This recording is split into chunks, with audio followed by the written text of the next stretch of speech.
Good morning, students. We are one more time waiting for a session on entrepreneurship grade 12 types of organization. We have already understood and learned about fundamentals in this unit 2. We understood what is economic activity, what is non economic activity, and then under economic activity we understood that there are three classifications. One is profession, business, and employment. And I told you clearly that we'll be focused on the business part in this unit. And in business we are trying to understand about the types of business under which, in India we are private enterprises. We are focused more on the private enterprises, and we have already learned elaborately about sole proprietorship, partnership, and company kind of business. Under company kind of business you also went deeper to understand the significant difference between a public company and a private company. We also very well understood the legal formalities involved in each and every kind of business. Now we will see the two more types. There are two more types of businesses that are not so very prominent, but still significantly they also are one of the kinds of private businesses. Most entrepreneurs either choose a sole proprietorship, partnership, or company kind of business, but there are two more types. One is joint Hindu undivided family business. You can also put here joint Hindu undivided family business. Right. So this is one of the significant ancient kind of business that is prevalent only in one country in the world, and that is India. Only in India you will be finding such a kind of business, and this business is unique and specialized. You know why? Because it is basically that kind of business that focuses on a particular kind of religion, and it also signifies and glorifies the importance of joint family system. So long ago, the structure or the culture was we used to have joint family system.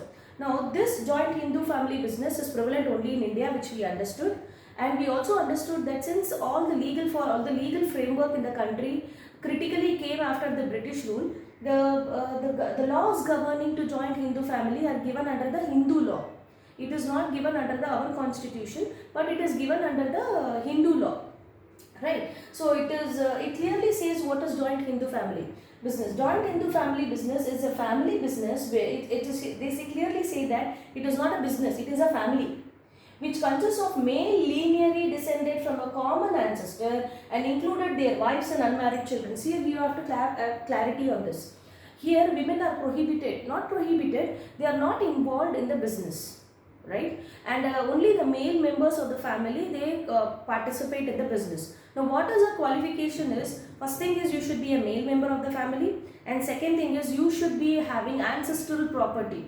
You should have the genes. That means 3 generations beyond you should have done this business. So it is practically impossible to start a business on your own if you are planning to start a joint Hindu undivided family business, because your father, grandfather, great grandfather, at least 3 generations before you should have done, and you are still continuing this business only in such a kind of framework, and you should definitely have ancestral property. Here women are prohibited in the sense that you cannot look it as a discrimination. You can clearly see that, because that information is not available in the book, but even though I have read in other books that women were considered to be privileged, they were considered to be goddess, and men used to serve women. So that is how the entire money or business money used to be given back to women who used to manage the affairs of such a big joint family.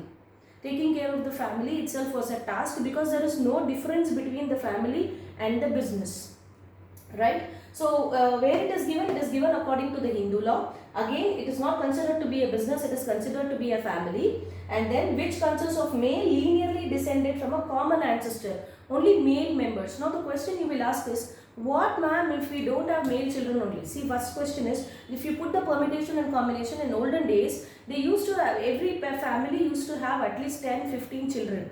Every mother used to have 10 or 15 children. There is an every possibility that one of the child turns out to be a male. Right? Now I'll tell you, your great grandfather is there. He must have had 10 siblings or 15 siblings. 7 brothers and 8 sisters. Okay, sisters get married and go to the other family, but the remaining brothers who are there, they each have 15 children, and again their children. So it is generally a large group.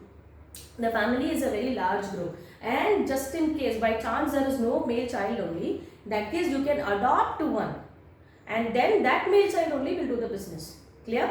Now we'll go further about certain things that are there.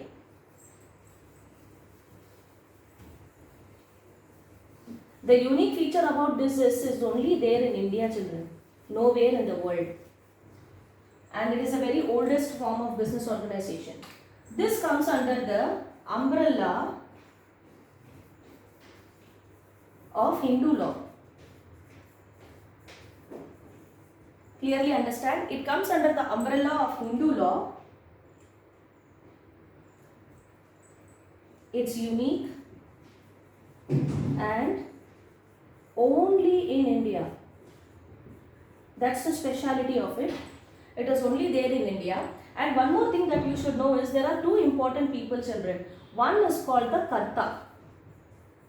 Another one is called the co-partner. These two people form the most. The Karta is the head of the family and he is responsible. He is supposed to be the ultimate authority in the business as well as at home. So Karta is the head. And after Karta comes the other male members who contribute significantly towards the success of business. They are referred to as co-partners. These are the two categories. However, this is not mentioned in your textbook. There is no mention about it. This Karta is called head of the family and co-partners are the members. Now here you have to understand, earlier in the definition I have given a word that unmarried daughters and wives. Yes, if you have a girl child and you are a part of the joint Hindu undivided family business, until the girl gets married, she has, she can enjoy everything related to joint Hindu family. She can, cherish the property. But once she is getting married, she will enjoy the property belonging to her husband's family. That is another joint Hindu family. So this is linearly a double advantage for the girl. So that's why they have restricted that girl children, until they are unmarried, they will be enjoying their parents' property. And after marriage, she changes her surname and she includes her husband's name in her name. Thereby, the family, according to the surname, she will be enjoying the property of that. That's why they have clearly mentioned wives and unmarried children. Right? Now we will go deep into understanding the concepts. Again, as I am repeating one more time, it comes under the umbrella of Hindu law. It is unique and it is only prevalent in India. There are two people, one is Karta and another one is co-partner. Today, we will also understand about the schools of law. We will understand about the schools of law that are prevalent in joint Hindu family business. Right? Schools of law.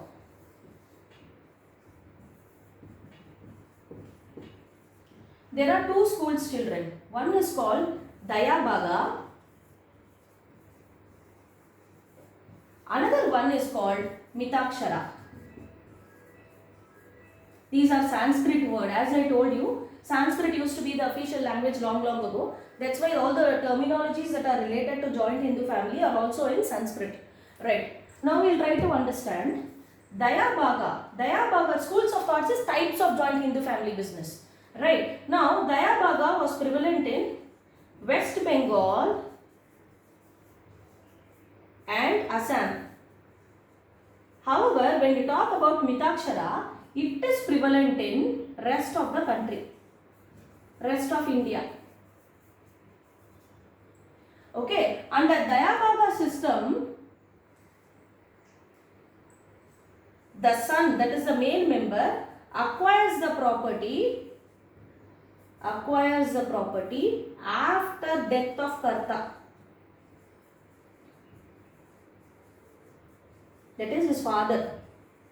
But here he acquires property by birth. The male member acquires property by birth. These are the two schools of thought, children. What are the two schools of thought? One is Daya Bhaga, another one is Mitakshara. And Daya Bhaga is prevalent in West Bengal and Assam, where they say that the family member or the male son, in order to have the right in the property, he should wait until the death of a Karta. Here it is Daya Bhaga means wait. Here no need to wait, it is by birth. And this is prevalent in the rest of India. See here there is, if you understand the difference, they are trying to control the child. That he is not allowed to do any other profession by passion. Like if he is into the business and he suddenly wants to become a doctor or he wants to become an engineer and move out of the family. So here the restriction is, if you do so, you will not, there is a chance that you will be excluded from the property. So that is one kind of fear that was kept under West Bengal and Assam, that is Daya Bhaga system. Here it is not so. If you are born a male child in a joint Hindu family, then by birth only you get the right in the property, right? So there is no, there is very typical, there is a lot of confidence that the child will continue to take care of the business, and moreover there will be more number of male children. It is not like in today's world. Olden days there were a lot of kids, right? Now we go further to understand the one more concept, small concept, that is conditions. The heading is conditions. There are only two conditions for joint Hindu family children. Very simple condition. One, minimum 2 people should be there, particularly male, right? And then the second one is existence of ancestral property.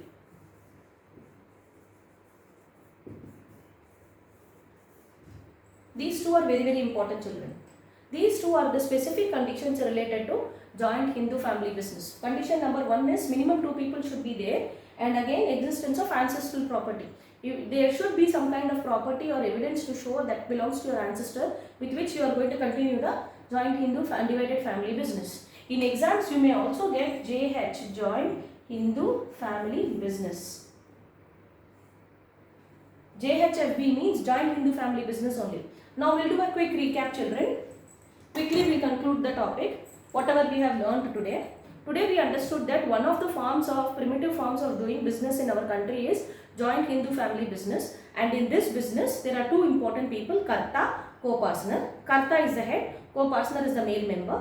In this business the wives and unmarried daughters alone are included. This business also come under the umbrella of Hindu law, so most of it is protected under the Hindu law, and it also clearly excludes married daughters, but however wives are included.